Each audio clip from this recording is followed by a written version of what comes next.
Catherine, you should head home for today, the professor said with concern in her voice. Catherine carefully set down her pipette and placed a hand on her swollen belly. Thank you, but this experiment will be done in 30 minutes. That's exactly why you shouldn't push yourself. Your health and the baby's come first. Catherine smiled apologetically. As a researcher at a pharmaceutical company, she had always been dedicated to her work. Even now, 8 months pregnant, that hadn't changed. Her husband Michael understood her dedication but worried about her kindly. Don't overdo it, he would say while making her fresh smoothies every morning without fail. As a project manager at an IT company, his job required frequent business trips, so he tried to support his wife through thoughtful gestures. As Catherine was finishing her experiment and preparing to leave, her smartphone vibrated. It was a message from her mother, Patricia. Important announcement tonight. Lou Jardin at 7. Don't be late. It was typical of her mother, a one-sided directive with no explanation. Her mother, who ran a high-end boutique, was always conscious of maintaining appearances in high society. Lately, she had even developed a habit of checking her Instagram follower count daily. Her sister Ashley was like an intensified version of their mother's values. As a beauty influencer with 500,000 followers, she posted glamorous content daily. When she learned of her sister's pregnancy, she had said, "Don't steal my spotlight," half jokingly, not even trying to hide the true feelings behind those words. Catherine. As she was leaving the lab, she heard a warm voice. It was a call from her grandmother Eleanor. I heard about tonight. It's Ashley's engagement announcement. The groom-to-be is James Anderson from that tech company. Patricia is absolutely thrilled. Her grandmother, a real estate tycoon's widow, had always been the family's moral compass, making sound judgments. Catherine didn't miss the hint of worry in her grandmother's voice. I understand. After hanging up, Catherine let out a deep sigh. Her sister's engagement. It was certainly something to celebrate. Returning to her home in the upscale Chestnut Hill neighborhood, Catherine carefully selected a dress. Not too flashy, but not too plain either. As she stood before the mirror considering the balance, she smiled gently while looking at her growing belly. We'll meet soon. At that moment, her smartphone vibrated again. It was her sister's Instagram story. Tonight will be the most amazing moment of my life. The post already had thousands of likes. She could easily imagine her sister proudly showing those numbers to their mother. Shall we go? Whispering to her reflection in the mirror, Catherine took her coat from the closet.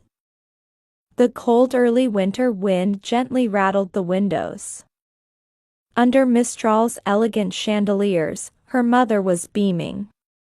Dressed in a Chanel tweed suit, she greeted arriving guests with the air of a society queen. The upscale French restaurant, not yet open to the public, was already filled with an exclusive atmosphere. Dom Perignon in crystal glasses scattered soft light throughout the room. Isn't my sister here yet? Ashley asked their mother somewhat irritably. Dressed in a pure white Alexander McQueen gown, she had already taken several selfies. Her fiancé James watched her contentedly while sipping his champagne. I told her to rest at home, considering her condition. At those words, her grandmother quietly furrowed her brow. Her vintage Cartier necklace swayed slightly with the movement. With 2 weeks until her due date? Is she really too ill to attend a party? Well, this is Ashley's special day. If something were to happen with Catherine, it would ruin everything.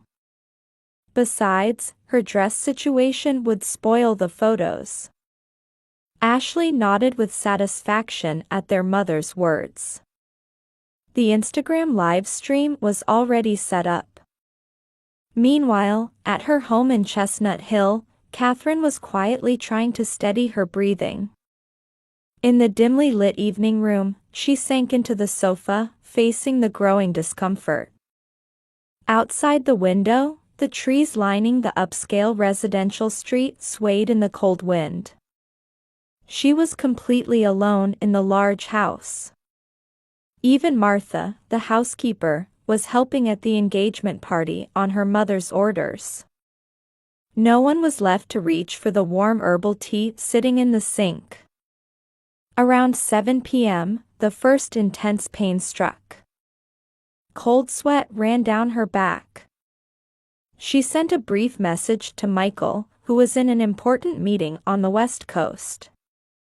"I think labor has started. Don't worry, I'm heading to the hospital." A hurried reply came. "Coming home right now. Booking the next flight. Catherine, I love you." Before she could finish reading the reply, another contraction hit. Sweat beaded on her forehead. Her usual composure was slowly crumbling. Her hands, perfectly steady in the lab, now wouldn't stop shaking. With trembling fingers, she dialed her mother's number. The ringtone seemed unusually long. Her heart raced with each contraction. "Catherine? I'm very busy right now." Beyond her mother's voice, she could hear the pop of champagne corks. Someone's laughter. Clinking glasses. Jazz music playing in the background. "Mom, contractions, come quickly." She struggled to form words between breaths. Pain distorted her vision. She could hear the tremor in her voice. "We're having a family dinner at an upscale restaurant right now. At a time like this. Today is your sister's engagement celebration." Her mother's exasperated response pierced her heart. The voice completely lacked its usual social warmth. Right after, she heard her sister's voice in the background. "Mom, let's make a toast. My sister can wait." Someone on the other end called out, "The live stream is starting." Lively music began to play. Laughter overlapped. The sound of champagne. Toasting cheers. Catherine quietly gripped her smartphone. Her fingers looked strangely white on the screen. The joints were pronounced. "I understand. I'm sorry for interrupting." Her voice came out more composed than she expected. "That's right, I'll call a nurse later. You still have 2 weeks, so it's probably just false labor. More importantly, my Instagram followers are skyrocketing." Her mother's voice faded away. In the background, what sounded like James Anderson's father was beginning to give a toast. When the call ended, the room's silence rang in her ears like tinnitus. Outside the window, a cold early winter rain had begun to fall. Raindrops traced down the dark window pane. Another contraction hit. This time, the most intense pain yet. It felt like her insides were being torn apart. Cold sweat ran down her back. She checked the clock. The intervals were already 3 minutes apart. Her hand trembled slightly as she opened the taxi booking app. The screen showed, "Searching for drivers." Just then, the phone rang. A familiar number. Her grandmother's steady voice resonated through the dark room. That voice held a warmth her mother could never possess. Fighting back tears, though her voice was already shaking. "It's all right. I've already sent a car. It'll be there in 10 minutes, so wait by the entrance. Did you put on your coat?" A sigh of relief escaped her. Her grandmother's voice had a mysterious power. It was the same warmth she'd known for over 30 years. "But Michael. He's taking the next flight from San Francisco. Now, take a deep breath. Let's go to the hospital together. Stay calm for the baby's sake." Catherine quietly stood up. She checked the hospital bag she had prepared in her handbag. Then, she took out a small envelope and placed it on the living room table.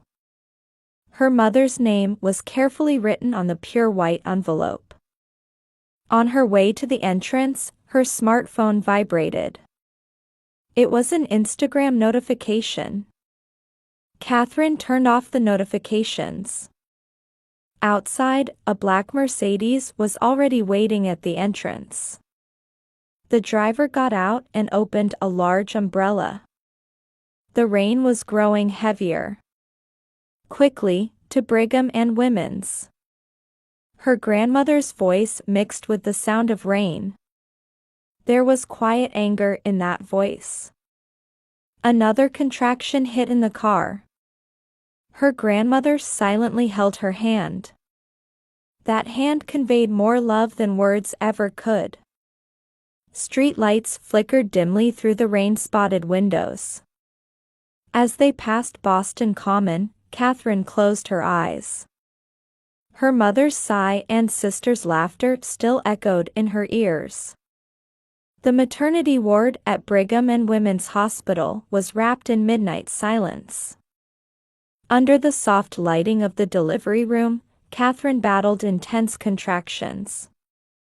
Her grandmother continued to hold her hand throughout. "Just a little more, Catherine," Dr. Sarah Miller announced calmly. The hem of her white coat swayed with her busy footsteps. The sound of nurses efficiently preparing equipment echoed through the room. "The baby's doing well. Heart rate is stable." The regular beeping of the monitor confirmed this. A brief respite between contractions. Catherine took a deep breath. "Michael? He just boarded the flight from San Francisco." Her grandmother answered while checking her phone screen. Her voice carried unprecedented gentleness. Just then, an Instagram notification scrolled across the screen. Posted by her sister Ashley. The photo showed their mother toasting with champagne. The likes had surpassed 10,000. "Let's turn this off." Her grandmother quietly took the smartphone and pressed the power button. Just as the screen went dark, another contraction hit. A wave of pain swept through her entire body. Cold sweat beaded on her forehead. "Take deep breaths. That's it, just like that." Dr. Sarah's voice seemed distant. The clock hands pointed to midnight. At that time, the party at Mistral was reaching its peak. Her mother was absorbed in Instagram live streaming. Her posts as a high-end boutique owner always attracted attention. "Hey, Mom, how's this photo?" Ashley showed a photo of herself with James Anderson. Perfect smile, perfect composition. Like a magazine cover. "Beautiful. Let's post it right away." No one mentioned the hospital. In the delivery room, the battle for a new life's arrival continued.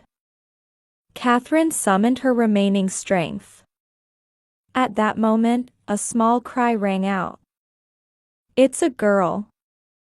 Outside the window, the rain had stopped, and the full moon peeked through. Catherine, you did wonderfully. Tears glistened in her grandmother's eyes. A nurse gently wiped the baby and placed her on Catherine's chest. The warmth of the tiny life spread throughout her body. Hello. In a faint voice, Catherine spoke to her child for the first time. The baby moved her tiny hand as if responding to the voice. Just then, the delivery room door burst open. Catherine. Michael rushed in, out of breath. At the sight of her husband who had finally made it, tears welled up in Catherine's eyes. Michael knelt beside his wife, taking her hand. Then, he gently touched their newborn daughter's tiny cheek. She's so beautiful. The three were enveloped in deep emotion. Everyone wished to engrave this moment in their hearts forever. Mrs. Miller, there's a call from your mother. A nurse announced hesitantly. Catherine shook her head slightly. Later. Her grandmother nodded deeply at those words. Right now, they just wanted to soak in this miraculous moment. By sunrise, there were over 20 unread messages from her mother. Most of them were reports about Instagram-like counts. Moved to a hospital room, Catherine took out a small envelope. In the soft dawn light, she picked up a pen. It was finally time to write the letter. Dear Mother. The moment she began writing, 30 years of emotions poured out. The days spent constantly in her sister's shadow since childhood. Memories of unrecognized efforts. And tonight's events. After 30 years of doting on my sister while neglecting me, tonight's events have finally set me free. The pen glided smoothly across the paper. I won't teach my baby about your kind of twisted love. Outside the window, Boston was about to greet a new morning. Sunlight began to filter through the trees lining Newbury Street. Goodbye, Catherine. She placed the letter in the envelope and set it on the table. At that moment, the baby made a small sound. Catherine gently lifted her daughter. The beginning of a new life. Her grandmother smiled quietly. Michael placed his hand on his wife's shoulder. Just then, the mobile phone rang again. Her mother's name on the screen. However, no one reached for the phone. On the third day, Patricia Wallace was ordering the most luxurious bouquet from a high-end flower shop. An extravagant combination of roses and Casablanca lilies, adorned with premium ribbon. The price easily exceeded $500. The delivery address is Brigham and Women's Hospital, maternity ward. At that moment, her smartphone vibrated. It was a call from her boutique on Newbury Street. Mrs. Wallace, it's terrible. We've been getting cancellations since this morning. The manager's voice trembled with anxiety. Photos from the party had begun to spread. Nonsense. It's just temporary. However, contrary to her words, her hands were shaking slightly. Her reputation in high society was her lifeline. Arriving at the hospital, she received unexpected words at the reception. Regarding room 506, we've been instructed by the patient to decline visitors. I am her mother. I'm sorry. We were specifically told to decline family visitors. Just then, Eleanor Wallace quietly appeared. The envelope her grandmother handed over bore her name in familiar, meticulous handwriting. Her hand trembled slightly as she opened the letter. Dear Mother. With each line she read, the color drained from Patricia's face. 30 years of feelings. Undeniable facts. And words of farewell. You reap what you sow, Patricia. Her grandmother's voice was quiet but stern. But be quiet. At her grandmother's words, Patricia was lost for words. Down the hall, a baby's cry echoed. That evening, Ashley's Instagram follower count began to plummet rapidly. Comments on her engagement party posts had turned harsh. The next morning, among the nurses at Massachusetts General Hospital, a story began to spread. The rumor spread rapidly among Boston's medical community. At the same time, regular customers at the Newbury Street boutique began canceling their accounts one after another. I'm sorry, but our future association. The stern gazes of society ladies cornered Patricia. The social status she had built over many years began to crumble audibly. Meanwhile, at the Anderson family home of Ashley's fiancé James, a heavy atmosphere hung in the air. This affects our family's reputation as well. James's mother spoke quietly to her husband. On the table lay the Boston Globe's gossip column. The headline, "Twisted Motherhood in High Society," gleamed coldly. That night, Ashley felt anxiety for the first time as she stared at her engagement ring. Emails from sponsor companies kept arriving. Patricia sat at her desk in her room. Before her lay graphs showing the boutique's plummeting sales. And a mountain of cancelled orders. Everything she had built over 30 years was silently crumbling. Outside the window, quiet rain continued to fall in Chestnut Hill. No one walked the tree-lined streets of the upscale neighborhood. In the hospital room, Catherine held her daughter while gazing out the window. Michael fully supported his wife's decision. This is the path we've chosen. Her grandmother quietly nodded at those words. A few days later, a letter arrived from the Anderson family. After careful consideration, we must dissolve the engagement. Ashley cried for the first time. However, her tears were less about regret and more about the dramatic decrease in likes on her posts. Patricia faced new realities in her study. Notices from the bank. Warnings about the house she had put up as collateral. Everything was crumbling like a castle built on sand. So these are the consequences of my choices. She stared at a photograph on her desk. A family photo from 10 years ago. When everyone was smiling. But now, those smiles seemed somehow artificial. In the upscale neighborhood of Chestnut Hill, new rumors began to spread. I hear the Wallace Boutique is closing. Is it true about the broken engagement? It wasn't a dramatic punishment.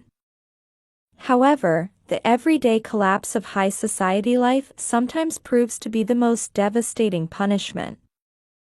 In room 506 at Brigham and Women's Hospital, a new family's story was about to begin. The setting sun through the window gently illuminated mother and daughter. We'll walk a different path. Catherine's words were met with Michael's quiet nod. Her grandmother watched out the window while holding her granddaughter's tiny hand. Spring in Boston, 5 years later. In a research room at Harvard Medical School, Catherine studied data on a new cancer drug. Cherry blossom petals danced outside the window. Mommy. Turning around, she saw her 5-year-old daughter Emily running in. It had become their daily routine for her grandmother to pick Emily up from daycare and bring her to her mother's workplace. Emily, no running. Eleanor Wallace's gentle voice followed. Even with age, she maintained her grace. Hey, Mommy, guess what? My teacher praised my drawing today. Emily proudly showed her picture. A garden full of colorful flowers. 3 figures holding hands and smiling, Emily, Catherine, and Michael. It's beautiful. Catherine hugged her daughter while nodding slightly to her lab colleagues. They all returned warm smiles. Meanwhile, in a suburban Boston apartment, Patricia Wallace sat alone by the window. A modest room, nothing like her former mansion. An unopened letter lay on the table. It was from her younger daughter, Ashley. She was now working at a small beauty salon in Los Angeles. Her social media followers had dwindled to just a few hundred. Mom, can't we start over? The letter's tone lacked its former arrogance. Yet somehow, a calculating undertone still seemed to lurk behind the words. Patricia stood and sat at her vanity. Her reflection in the mirror looked strangely unfamiliar. After closing the boutique, she had completely disappeared from society. She was even afraid to walk the streets of Chestnut Hill now. The cold gazes of former acquaintances still stung her heart. At the same time, dinner preparations were beginning at the Miller family's new home. Emily, go wash your hands. At Catherine's voice, her daughter happily ran off. In the kitchen, Michael, home from work, was cooking pasta. His IT project successes had led to a flourishing career. Grandma, taste this sauce. Family dinners were always wrapped in warmth. Wine glasses on the table scattered soft light. By the way, Eleanor began quietly. I received a letter from Patricia this morning. The air froze for a moment.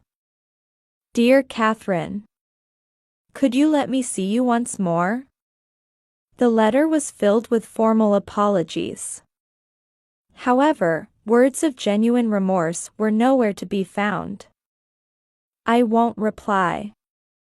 Catherine's voice was quiet but firm. Mommy, seconds please. Emily's voice lightened the atmosphere. Here you go. Late that night, Catherine watched Emily's sleeping face. Long eyelashes, soft cheeks. Innocent breathing echoed in the room. It really was the right choice. From behind, Michael gently embraced her shoulders.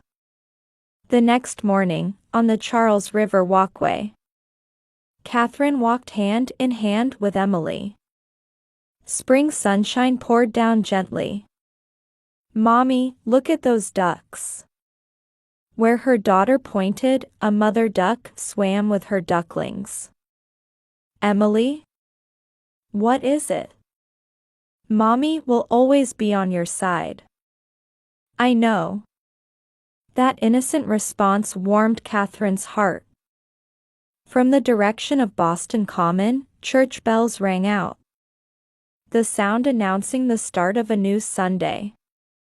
Catherine looked up at the sky. Thin clouds drifted across the blue expanse.